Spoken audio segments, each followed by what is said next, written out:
कुछ नेता तो झूठ की मशीन की तरह है। जब भी मुंह खोलते हैं धार धार धार धार धार AK-47 की तरह बस झूठ ही निकलता शुरू हो जाता है। आप लोगों से ज्यादा रेलवे के प्रति मेरा प्यार है, क्योंकि मेरा तो जीवन ही उसके कारण बना है। जो लोग अफवाहें फैला रहे हैं कि रेलवे का प्राइवेटाइजेशन हो रहा है, वो सरासर गलत है। सरकार 151 प्राइवेट ट्रेनों के प्रोजेक्ट को शुरू करने जा रही है। निजी कंपनियों से प्रस्ताव मांगे गए हैं। केंद्र सरकार ने रेलवे में निजीकरण की तरफ पहला बड़ा कदम उठा लिया है। रेल मंत्रालय ने 109 रूट्स पर यात्री ट्रेन चलाने के लिए प्राइवेट पार्टीज को इनविटेशन दिया है। इसके लिए प्राइवेट पार्टीज को 30,000 करोड़ का निवेश करना होगा। पहली बार रेलवे में यात्री ट्रेन चलाने के लिए प्राइवेट पार्टी को आमंत्रित किया गया है। कुछ नेता तो झूठ की मशीन की तरह है।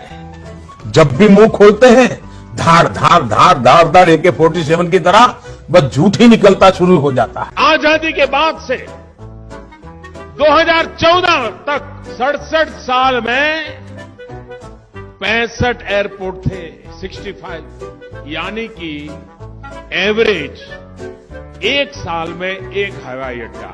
बीते 4 वर्षों में एक साल में 9 एयरपोर्ट उड़ान के लिए तैयार। मोदी जी की सरकार में पिछले 4 साल में सिर्फ 4 नए एयरपोर्ट बने हैं। और ये बात हम हवाई ढंग से नहीं कह रहे हैं, खुद मोदी जी की सरकार की जो रिपोर्टें हैं उनके हवाले से कह रहे हैं। कुछ नेता तो झूठ की मशीन की तरह है। जब भी मुंह खोलते हैं धार धार धार धार धार AK-47 की तरह बस झूठ ही निकलता शुरू हो जाता है। कोरोना से होने वाली मृत्यु दर को देखें तो दुनिया के अनेक देशों की तुलना में भारत संभली हुई स्थिति में है। कोरोना संक्रमण से जुड़ी हुई देश में कोरोना मरीजों की संख्या 6,97,000 से ज्यादा हो गई है। एक दिन में कोरोना के 24,248 नए केस सामने आए हैं।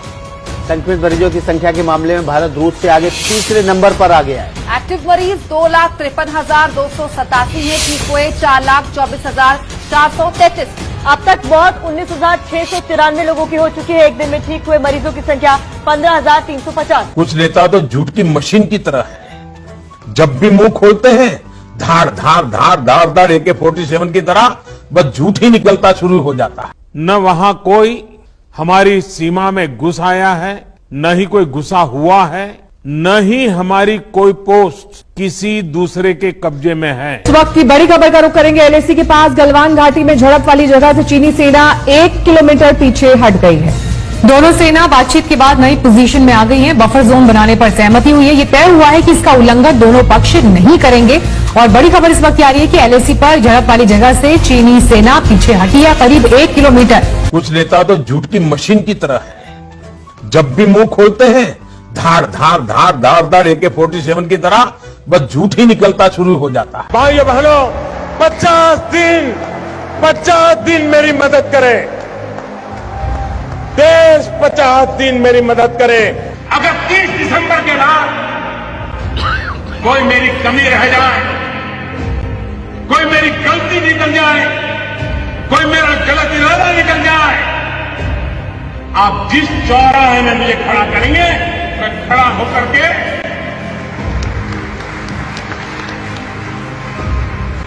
देश जो सजा करेगा वो सजा भुगतने के लिए तैयार। देश में काले धन को मिटाने के लिए नोटबंदी का फैसला लिया गया था, लेकिन काला धन समाप्त होना तो दूर, उल्टे देश की अर्थव्यवस्था ही चौपट हो गई। 70 साल सबसे खराब दौर से गुजर रही है अर्थव्यवस्था। इस दौरान ये राजीव कुमार ने कहा है, नीति आयोग के उपाध्यक्ष ने, कि 70 साल में सबसे खराब दौर से अर्थव्यवस्था गुजर रही है। नोटबंदी और GST के बाद ये तमाम असर देखने को मिल रहे हैं। कुछ नेता तो झूठ की मशीन की तरह है।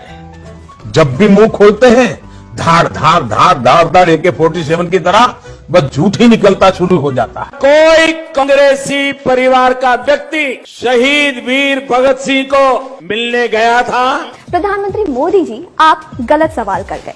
जवाहरलाल नेहरू ने न सिर्फ लाहौर सेंट्रल जेल में भगत सिंह से मुलाकात की, बल्कि उन्होंने इसके बारे में लिखा भी। 1929 में जब भारतीय स्वतंत्रता संग्राम तेज हो रहा था, तो भगत सिंह और बटुकेश्वर दत्त ने अंग्रेजों का ध्यान आकर्षित करने के लिए दिल्ली के ब्रिटिश विधानसभा हॉल पर बम फेंका।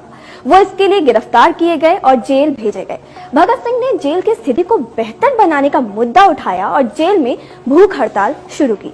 उनकी भूख हड़ताल अनिश्चितकालीन हो चली। तब 40 साल के जवाहरलाल नेहरू ने जेल का दौरा किया और भूख हड़ताल पर बैठे भगत सिंह और अन्य लोगों से मुलाकात की। कुछ नेता तो झूठ की मशीन की तरह है। जब भी मुंह खोलते हैं धार धार धार धार धार AK-47 की तरह बस झूठ ही निकलता शुरू हो जाता है।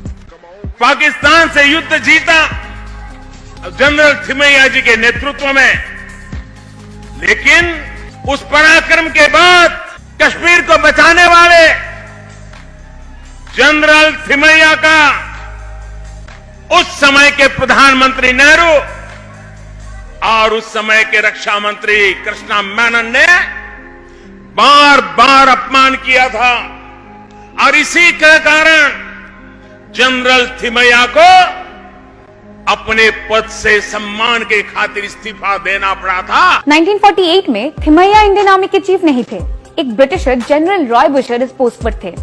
थिमैया 1957 में आर्मी चीफ बने और इस पोस्ट पर 1961 तक रहे। जनरल थिमैया ने 1948 में ना तो रिजाइन किया और ना ही रेजिग्नेशन ऑफर किया, और ना ही नेहरू ने उनका कभी अपमान किया।